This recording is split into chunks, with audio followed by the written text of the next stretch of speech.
এবার ১ লক্ষই নিয়ে যাব।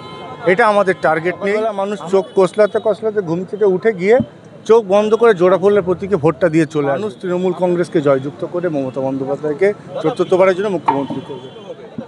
দেগঙ্গা বারাসাত লোকসভার ভবিষ্যৎ নির্ধারণ করে। আজকে দীর্ঘ প্রায় ১ বছর অতিবাহিত হয়েছে, এই প্রথম রাজনৈতিক একটা বড় সভা। এই সভাতে যেমন জ্যোতিপ্রিয় মল্লিক থেকে শুরু করে আপনার শীর্ষ নেতৃত্ব রাজ্য স্তর থেকে পাঠানো হয়েছে, কি নির্ধারণ করছে এবং কি বার্তা তৈরি হবে এখান থেকে? দেখুন, আমাদের দেগঙ্গা তৃণমূল কংগ্রেসের একটা বিরাট প্রতিদ্বন্দ্বিতা আছে, খুব কঠিন প্রতিদ্বন্দ্বিতা। প্রতিদ্বন্দ্বী বিরোধী দল নয়, প্রতিদ্বন্দ্বিতা আমাদের বর্তমান ফলের সঙ্গে আগামীর ফল। আমাদের প্রতিদ্বন্দ্বিতা আজকে যদি 12,000 দিক, আগামী বছর 24,000 দিতে হবে। আগামী বছর 24,000 দিলে তার পরের বছর 48,000 দিতে হবে। এখন আমাদের টার্গেট দেগঙ্গা 50,000-এ দাঁড়িয়ে আছে, সেটাকে ব্লক 1-এর কথা বলছেন, কোটা কদমগাছি তো বোনাস আছে।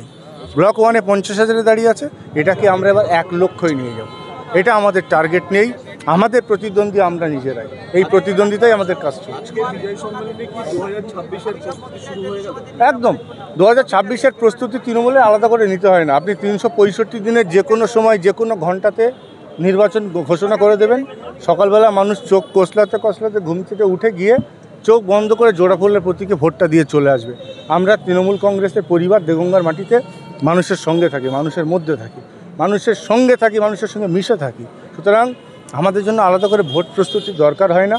আর এরকম প্রস্তুতি প্রতিদিনই চলছে। আজকে একটু মানুষকে নিয়ে একটা সমাগম হলো, একটা মিলন মেলায় পরিণত হলো। এই আর কি। জ্যোতিপ্রিয় মল্লিক বলে গেলেন যে তৃণমূলের কর্মীদেরকে নিশ্চিন্ত থাকতে যে একটা অদৃশ্য থাবা তাদের উপরে হামলা আসতে পারে। অদৃশ্য থাবা মধ্যে কাদেরকে নিশানা করেছে? দেখুন, অনেক রাজনৈতিক দল ভারতবর্ষের মাটিতে প্রতিষ্ঠিত হয়েছে। তার মধ্যে ভারতীয় জনতা পার্টি একটা দল, যারা রাজনৈতিকভাবে লড়াই করতে না পেরে অন্য বিভিন্ন হাতিয়ার অবলম্বন করে বিরোধী দলদেরকে দমন করার চেষ্টা করে। এই বিজেপিকেই স্বাভাবিকভাবে বলার চেষ্টা করেছে। তবে এর জন্য আমরা ভয় পাই না।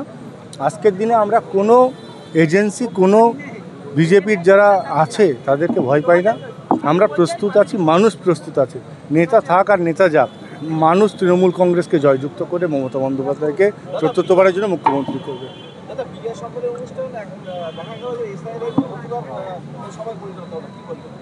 একদম, এখনও তো বলা হচ্ছে, বরাবরই বলছে, আমাদের নেত্রী বলছে, আমাদের নেতা অভিষেক বন্দ্যোপাধ্যায় বলছে। এবং বৃহত্তর আন্দোলন আগামী নভেম্বর মাসে অভিষেক বন্দ্যোপাধ্যায় করবেন, যতটুকু আমরা শুনছি। একটা ভোটারকেও যদি বাদ দেয়, বৃহত্তর গণতান্ত্রিক আন্দোলন এই বাংলার মাটিতে হবে। চাই সে দেগঙ্গার কোনো প্রান্তে হোক বা বাংলার যে কোনো গঞ্জে হোক, বৃহত্তর আন্দোলন হবে। কোনো মানুষকে বাদ দেওয়া যাবে না। কোনো ধর্মীয় মেরুকরণ কিছু খাটবে না। আজকে দেখলেন না, চাকলা যে লোকনাথ ধাম, তার মুখ্য যে পুরোহিত বাসু চ্যাটার্জি সাহেব, তাকে বরণ করলো হাজি আলহাজ সফর আলী সাহেব। এই দৃষ্টান্ত যতক্ষণ বাংলার মাটিতে থাকবে, কোনো বিভাজন কেউ কিচ্ছু করতে পারবে না।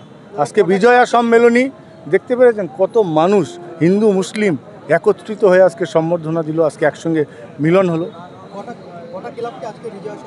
13টা ক্লাবকে আমরা আজকে স্মারক সম্মান দিলাম এবং আমরা রীতিমতো আনন্দিত যে তারা একেবারে ব্যান্ড বাজা নিয়ে আজকে এই বিজয় সম্মেলনীতে এসছে।